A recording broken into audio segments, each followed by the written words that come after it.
And welcome back to the page 10 is for. It's Friday again, so it's time for me to discuss the theme of this week, which is favourite characters. So I have quite a few to get through, so I'm going to start with A Game of Thrones by George R.R. Martin. And my favourite characters in this book are Arya Stark and Eddard Stark. Arya Stark is, well, I don't think she's not a princess, but she's brought up like a princess. She's a really privileged child and she has like everything that she wants. So, but she doesn't let it show. She doesn't ever abuse any hold that she might have over anybody because of the way that she is, and she's very strong and brave, unlike her sister Sansa, who really is quite conceited.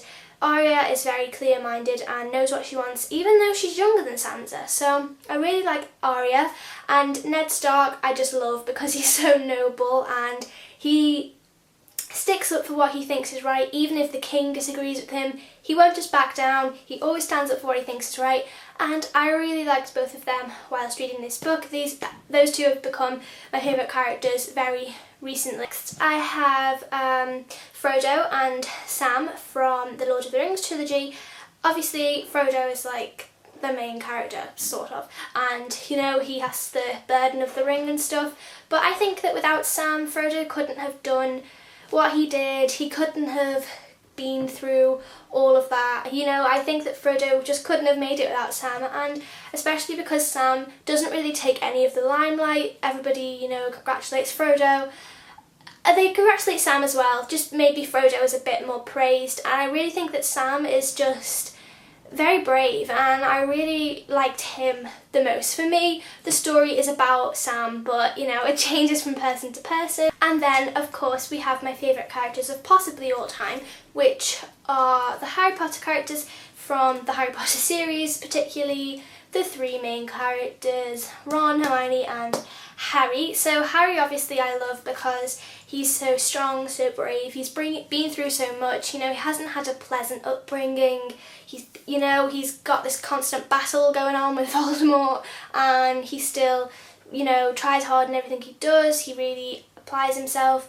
But I also like Hermione and Ron, again, for probably the same reason that I like Sam so much, because everybody, you know, celebrates Harry Potter, even though Harry isn't conceited and he doesn't, you know, he doesn't use that he's the boy who lived over people, he doesn't use it to get his own way. I like Ron and Hermione for the way they'll, you know, they don't mind that, they're not the ones who get they're not the ones who get celebrated. They still stick up for Harry in everything that he does.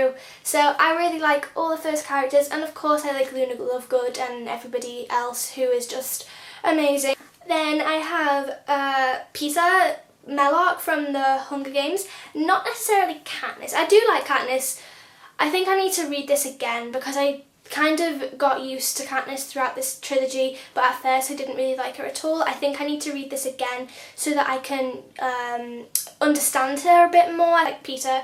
I think, again, he's brave and I just really liked him. Then I have the Baudelaire Orphans from a series of unfortunate events. This is the first book, The Bad Beginning, and I really like these characters. Even though these are children's books, I still love them. They've been characters that I loved for a long time. They never give up on anything, and I just really, really love them, and they go through so much and still they all have these special qualities about them that you can, you know, maybe relate to. And finally, Pip from Great Expectations by Charles Dickens.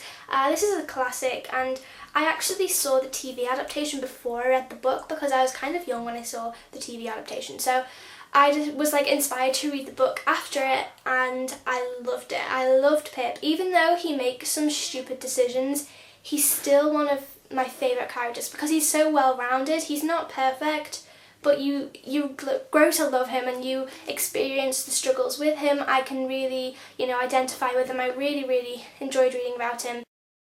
Movies, basically, if there's been movies made of any of these books, which I think, yeah, or all of them, or TV adaptations anyway, I just like the same characters, and You know, I don't really watch enough movies that haven't been made from books that I haven't read, so I can't really say that I have particular favourite movie characters, but if any of these books have been turned into movies or TV adaptations, then the same characters that I enjoy in the books usually are the same characters that I enjoy throughout the films or TV. I'm sorry if this video was really short, but I have a lot of schoolwork to catch up on. And yeah, that's the end. They're all my favourite characters. Obviously there's a lot more, but as I said, I need to keep this video short so I can get on with all my school stuff, and hopefully next week I'll be able to go in a bit more depth with the theme. Thank you for watching, and I'll see you all in my next video.